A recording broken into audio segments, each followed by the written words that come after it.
America box office వద్ద Telugu cinema stamina ఏంటో మరోసారి ప్రూవ్ చేస్తుంది కల్కి 2898 ఏడి. ఇండియన్ సినిమా ఇండస్ట్రీలో ఏ హీరోకి సాధ్యం కాని రీతిలో యంగ్ రెబల్ స్టార్ ప్రభాస్కి ఓవర్సీస్లో మార్కెట్ చాలా ఉంది. అతని సినిమా వస్తుందంటే ప్రేక్షకులు ముందుగానే అడ్వాన్స్ బుకింగ్స్ చేసుకుంటారు. ప్రీమియర్ షోలతో పాటు 2-3 రోజుల వరకు టికెట్స్ని ముందస్తుగా కొనేస్తారు. నార్త్ అమెరికాలో ఎక్కువగా ఇండియన్ సినిమాలు రిలీజ్ అవుతూ ఉంటాయి. అక్కడ సెటిల్ అయిన ఇండియన్స్ మన సినిమాలు చూడడానికి ప్రత్యేక ఆసక్తి చూపిస్తారు.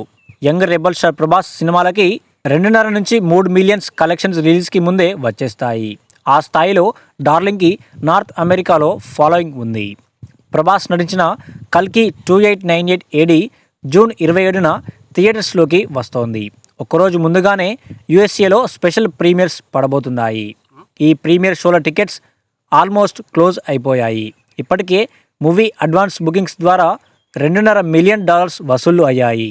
ఈ విషయాన్ని చిత్ర యూనిట్ అధికారికంగా కన్ఫర్మ్ చేసింది. కల్కి 2898 ఏడి మూవీకి అడ్వాన్స్ బుకింగ్స్ ద్వారా నార్త్ అమెరికాలో ఇప్పటి వరకు 77,777 టికెట్లు అమ్ముడయ్యాయని మరో పోస్టర్తో చిత్ర యూనిట్ అనౌన్స్ చేసింది. దీన్ని బట్టి యూఎస్ఏలో ఈ మూవీకి ఏ స్థాయిలో ఆదరణ లభిస్తుందో చెప్పుకోవచ్చు. ఇండియన్ బాక్సాఫీస్ హిస్టరీలో ఏ ఒక్క హీరో సినిమాకి ఈ స్థాయిలో అడ్వాన్స్ బుకింగ్స్ ద్వారా టికెట్లు అమ్ముడు పోలేదని తెలుస్తోంది. ఇది ఓ విధంగా రేర్ రికార్డ్ అనే చెప్పుకోవచ్చు. కల్కి 2898 ఏడి మూవీకి ఉన్న క్రేజ్, ప్రభాస్ మాస్ ఇమేజ్ కారణంగానే ఈ స్థాయిలో అడ్వాన్స్ బుకింగ్స్ టికెట్స్ అయ్యాయని ట్రేడ్ పండితులు అంచనా వేస్తున్నారు.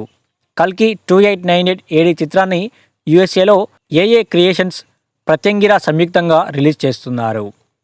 మరి ఈ మూవీ బాక్సాఫీస్ దగ్గర ఎలాంటి రిజల్ట్ని సొంతం చేసుకుంటుందనేది వేచి చూడాలి. ఈ చిత్రంలో యంగ్ రెబల్ స్టార్ ప్రభాస్కి జోడీగా దిశా పటాని నటిస్తోంది. దీపికా పదుకొనే కీలక పాత్రలో కనిపిస్తోంది. అమితాబ్ బచ్చన్ అశ్వత్థామగా నటించారు.